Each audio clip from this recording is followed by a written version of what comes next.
Hello, welcome everyone to the Hearth.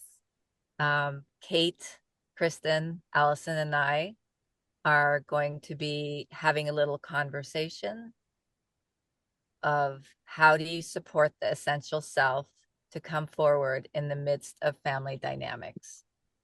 So, for those of you who are joining us in the future, um, we are coming into the holidays right now. So, we thought it would be a great conversation to understand both themes of pre and perinatal somatics, as well as supporting ourselves and our family in the midst of this time where lots of people are with their family of origin. So we'll begin.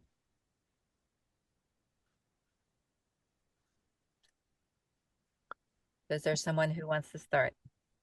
Yeah, I'll pick up the baton here. And we were just curious about how to, it's like a relief to know that we are a part of a continuum in our families of origin and that we could differentiate from these parts at times when we want to, in helping create some way for this, what we call the essential self, which is the blueprint.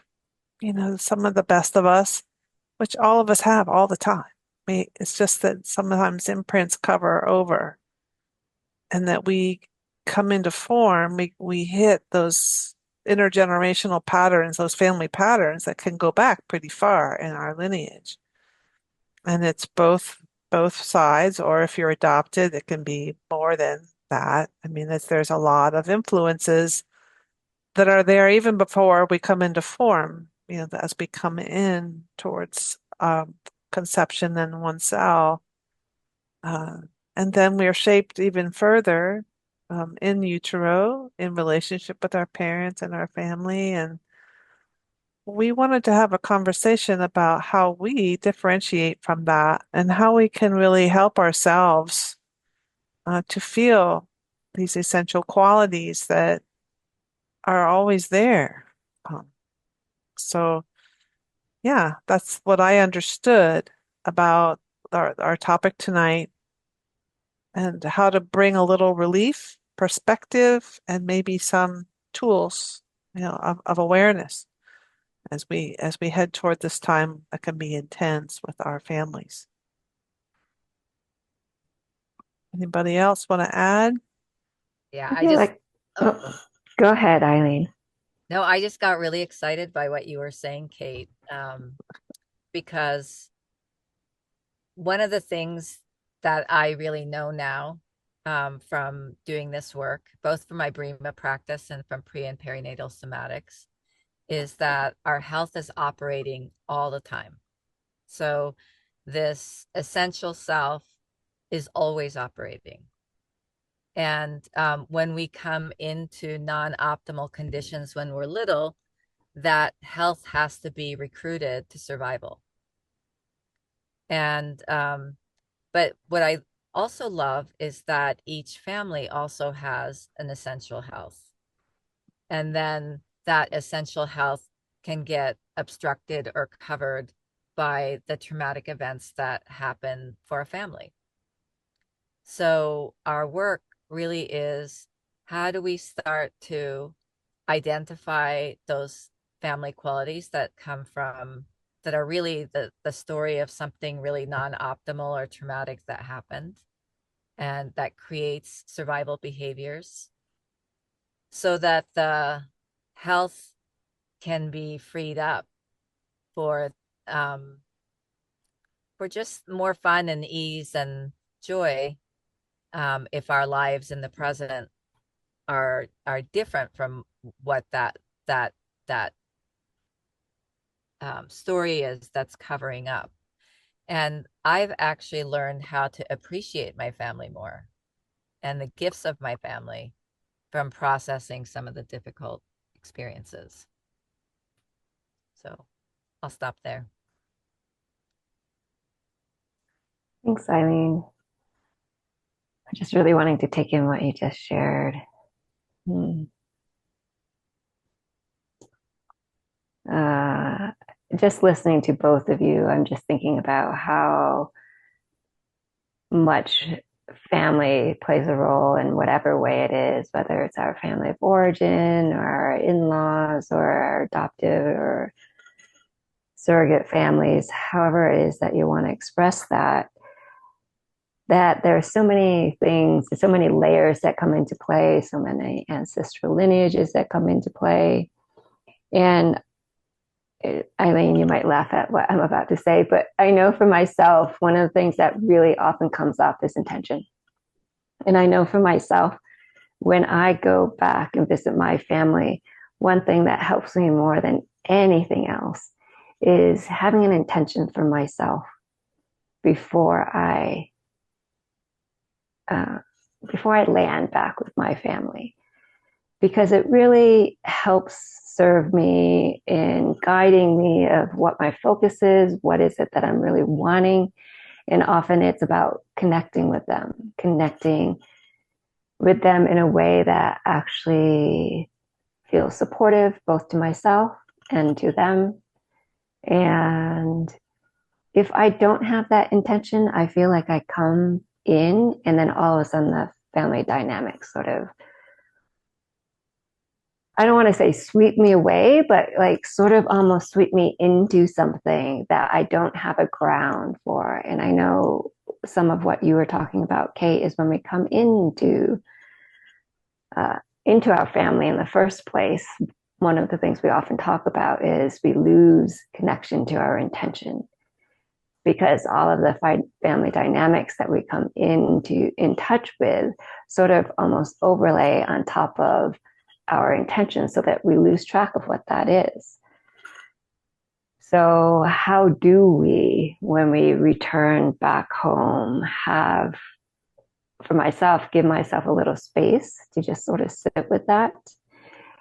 And one, know why am I going home? Why am I going to visit this part of my family? What is it that I'm hoping for? And that when I find myself swept up in something, then I can come back and say, okay, I can either go there, or what is it that I was really wanting to do in the first place? And so that helps me either engage in a certain way or not engage in a certain way. And that has, I think, saved me in so many situations of realizing, oh, okay, there's that pattern. That pattern is really familiar to me, and I'm actually not wanting to engage in that. So I'm going to shift where my attention is, or shift my focus, and see what you're talking about, Eileen, is where's the health? What is it that I am wanting to connect to in this moment? Yeah, I think I'm going to just pause there for a moment and pass it on to whomever's next. I can take it next. Thank you, Kristin. I was actually going to share the same thing about intention, because Ray helped me a lot with that, to set my intention when I know I'm walking into something where I could merge with the soup, and then to keep reminding myself of that intention while I'm there, and then letting myself let go into it and feel that sense of presence, even though I'm in the soup of all of the family, dynamics. But there's also another thing that I learned, was to set up resources and to feel the layers of support in my life. And I would, it makes my family sound like they're totally crazy, but I really wanted to heal this place in myself. And so I don't mean to make them sound completely crazy, or me crazy, but I would do a session before I went home, because I lived in California and my family's on the East Coast. When I'd come home, it would be for like sometimes 2 or 3 weeks in the summer. And that's a lot of time to just be in the family soup. So I would have a session with my therapist before I came home and really set my intention and prepare myself. And then I'd have a session scheduled while I was home. So as the dynamics came up, she was my resource out of that bubble to be able to find my presence again. And then I would set up a session as soon as I got home. And then I would also have those people that I would call. I would, check in with them beforehand. Would it be okay if you would be a layer of support for me while I go home? And I used it. I would call them. And it was so powerful for me. I remember there was a dynamic that my mother would do when I came home and I was trying to talk about another family member to support that member. Or my father and I would start like talking about family in a way that felt very organic and comfortable and healthy. And my mother would interrupt and say, "You can't do that. You can't talk like that." And we'd both freeze. And so we would stop doing it. And over time, as I was working with my therapist on it, she would have me stop and then go before that moment and really feel, was it so awful? Or did you have a negative intention there as you were talking about that other family member? What was your intention? And I really started to realize that this was not my negativity. This was my mother's projection, her negativity. So first I talked about it with my father, saying, I feel like what we're talking about is really good and we need to support each other so we can support this family member who's struggling. And then, so I was prepared. So sure enough, my dad and I were talking another time. My mother interrupted, said, "You can't talk that way." And I was spacious and open. I could feel the layers of support. And I just turned and looked at my mother and said, "Mom, I prefer you don't interrupt us because what we're doing is actually what a healthy family does. And what you're doing is not very healthy in this moment." And I Oh, said it in a way that, like, I was just in my power and started, and she's like, "It is? I'm not?" Like, all of a sudden she was curious. And I probably said it in a much gentler way than I'm saying it right now. And then I started, because I was prepared, I started describing what a healthy family does and how they support each other. And if you have an intention around that, as you're talking about to support that person, you're not gossiping, you're not doing something mean behind that person's back, you're not ganging up against them. You actually sincerely want to help that person. And my mother couldn't see the difference there. And she sat back and she took it in and she went, "Okay, let's support that person." Like, it was such I still have goose pimples when I talk about it and think about it. It was such a complete reversal. I mean, all the time talking to Ray about it and my therapist and preparing myself with it. So I'm so grateful for those layers of support. But I found my presence and power in the family in that moment. And that was a piece of gold I will take for the rest of my life. And it's helped me in other situations as well to not freeze, but to just take a moment, align with my intention, align with my health, align with the layers of support in my life, and then turn to that person and talk about what is healthy about this rather than getting into a defensive, difficult place, just opening a new door. So I highly recommend that. well, that's very inspiring, Allison. Thank you for sharing. I the words that popped out to me were presence and power. And when I listened, like today, I was listening to lectures on assisted reproductive technology and how we come in to difficult conditions. Just appreciate that we chose, there's a power of coming in, of choosing. And not everybody feels like, oh, I chose this. This is what I want, what I wanted. Or even what you said, Kristin, like our intention gets kind of wiped out. It was even something that you said many months ago, maybe even years now, Kristin, where you talked about how it's a rupture. We get sort of our intention, we forget, and we get caught up in these patterns. Let me just use that sort of neutral term, and we forget why we really came to planet Earth and what's our intention for being here. Um, and so I just want to resonate with the power part, the power of choice or the power of what we have intended to do here. And like, none of us really know, like, what is it about our family dynamic that have come to, or our job as practitioners when we're helping families notice these layers. And they can be absolutely like, oh, this is just a pattern and I'm in it. And what's my intention here? What do I want?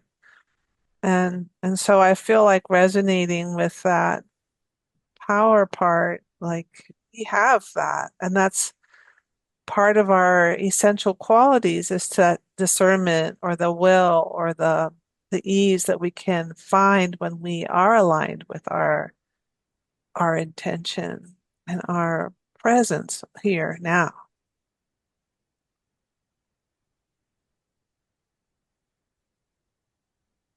Really resonating with the words presence and intention. And I don't know if this was something Ray said, but I've heard it in this work that it is our job as adults to gently bring children into the family and the culture. And then the child's job is to reflect our shadow to us. Mm.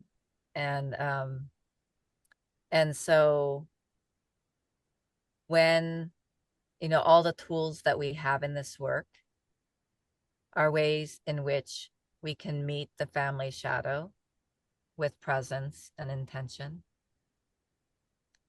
And we were talking about how when families with children come to sessions with us, they've often come because of some behavior of the child, something that's concerning the parents, either ways in which the child might be visibly suffering, or ways in which the child is creating a disturbance in the family or in other areas at school. And when the family first comes in, there's a little bit of a conversation about what's happening with the child. And then we turn to the adults and to find out what's happening in the adult world, because that child is reflecting whatever is in the shadow, whatever is hiding, whatever has not yet been integrated in the adult world or in the ancestral lineage. The child will be manifesting that in some way and telling the story through their just what's happening for them physically, emotionally, mentally, relationally. So there was something, Allison, when you were talking about that strength with which you were speaking with your mother and father. And really optimally, we try to support children to have that strength in communicating to their parents at a much younger age, so that those original things that the children really could have space to communicate don't get stacked with so many more layers if they have to wait to really communicate that in adulthood. So yeah, I just, again, presence and intention as we face each family inevitably has its shadow aspects. And as we really get to know and hold the shadow with more presence and intention, it can be something that becomes a dynamic process to give space for the essence to emerge.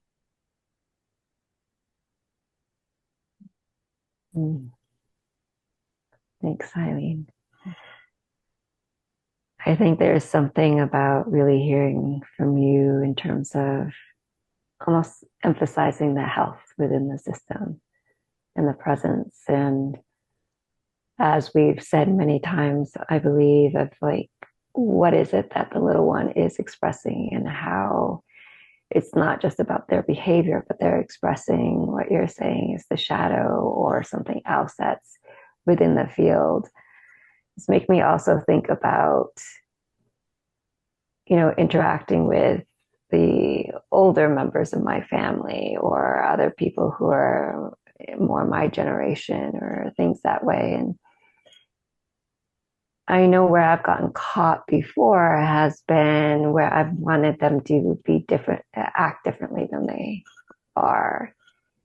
And there's this instance where I realize if I do that, or when that comes up for me, I'm not actually accepting them for who they are or feeling the health of what's trying to be expressed and what role they're playing in something that they're trying to express of the larger dynamics as well. And when I could do that, then I could sit back and really be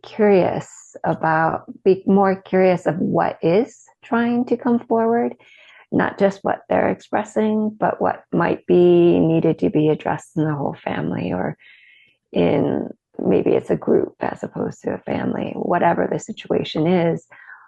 What is there, and how do I come into relationship with that in a different way?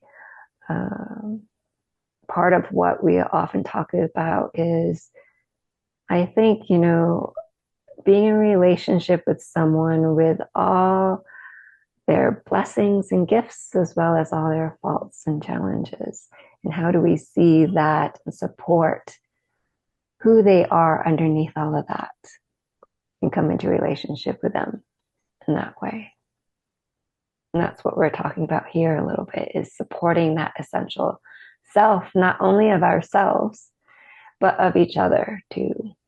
And can we sit back and sit with how we want to engage? Sit back and who is it that we see? And do we see the health? Can we bring presence to what it is that's emerging right now?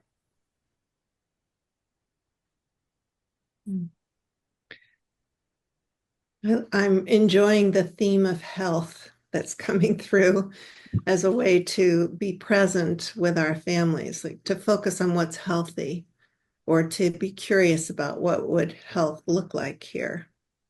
And I'm really feeling the spaciousness of that and how that could be a wonderful resource just to have that question and going home during the holidays. Like, what is healthy here? Because very often, and Ray used to talk about this a lot, as you heal these trauma imprints in yourself, as you start to feel more fluid and healthy, and you go back home, you start to see what's good about it. You're not just navigating and trying to deal with what's triggering you, what's reacting you, how your body's going into an automatic shutdown, whatever it is. That the more you can start to name all the different layers of where you feel confused, and to get support with those layers to differentiate from them. As we described before, it feels like peeling off the onion, the layers of the onion, to be able to get to the core. But the power of intention and having, layers of support and sitting with the question, what is healthy here? And then to also work with naming the layers of where you feel confused, because wherever you're confused or go into confusion around your family, there's always more than one layer of something happening at that time. So when you can name a layer and just start to peel each layer off, it's such a relief. I mean, for me, it was a gift when Ray in our training said confusion means there's more than one layer happening at the same time. And I went, oh, okay. It gives you, it empowers you. Okay, there's something I can do about it. I can name the layers. And when I have someone sit with me to name the layers, nothing that you're even doing about the layers, but as you name the layers, there can be a feeling of being met there. And then you can go to the next layer, and there's something deep inside of you. You may not even understand what it is, but then that layer gets met just by naming it. And then you go to the next layer. And by the time you've had the conversation with the intention to name the layers, who is it that's left? What is the core? What is your essential essence? And it feels like there's more breathing space to be able to explore that and be with that just from the simple process of naming those layers.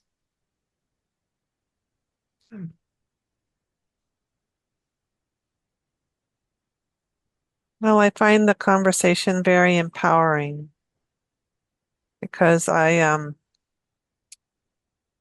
am I going to be with family and to carry an intention to have compassion um, or for connection and compassion and love and gratitude. And maybe a little joy might pop in there, you know, um, and just to be with the presence in there. It does create space, and whatever fear I might have drops away. Um, and I can just be without, just the entanglements. Um, even like taking the layers and putting them in the space away from you, allowing what's here next. And there's a flow, but also like you said, Allison, like relief, the compression or the pressure of the layers is there's it's not so on top of me. Um, and I can easily look around and not be sort of focused on like how to stay in the ready, because that's sort of my stance was just I have to be ready for something awful to happen. And it usually always did. It always does. But if I can be, in that space with joy and intention and connection and all those essential qualities, just give them opportunity because they're just below the surface. They're not far. Um, I feel like this conversation of how to support the essential self to come forward in the midst of family dynamics. Well, yeah, all the things that you said there, Alice. Thank you. Okay. You know, um, I would say again, we're in this time where lots of people will be joining their families for gatherings. And what I would want to send everyone to their families with, kind of like a talisman or a little tool, is the principle of the pause. Mm. So just so many things that you all are naming and that we're naming.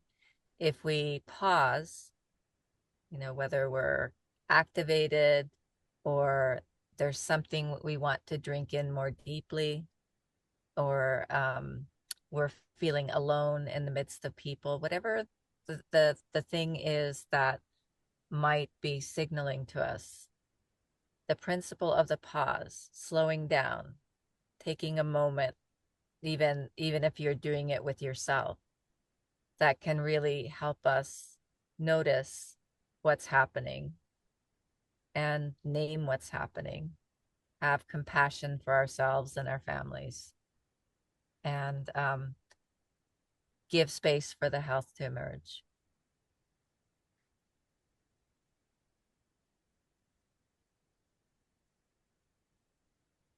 That feels like a great place maybe to end. Yeah. Okay, well, thank you everyone for listening, and we'll see you next time at the Hearth. Thank you. Mm.